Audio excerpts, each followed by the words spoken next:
Early voting started Saturday, and people appear to be taking advantage, heading to the polls in Michigan. CBS News Detroit's Elle Myers is on your block in downtown Detroit with a look at how this first year of statewide early voting is going.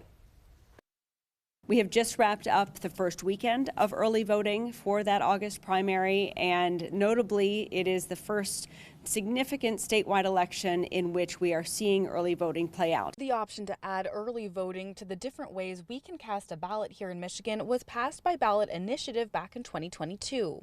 Now, voters across the state have at least 9 days before Election Day to vote early and in person. After the early voting locations closed yesterday, Sunday, more than 10,600 voters had cast a ballot at an early voting site in Michigan. Another nearly 700,000 Michiganders have already returned their absentee ballots for this election. Benson acknowledged a brief tech problem over the weekend that affected the use of electronic poll books.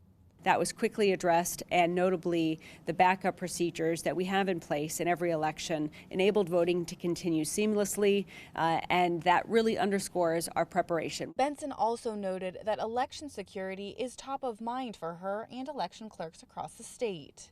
The eyes of the nation will be on our state, just as they were in 2020.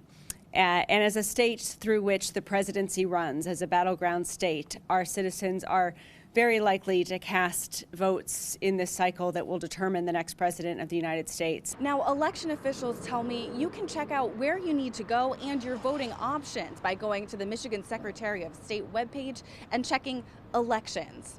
For now, reporting in downtown Detroit, I'm Elle Myers, CBS News, Detroit.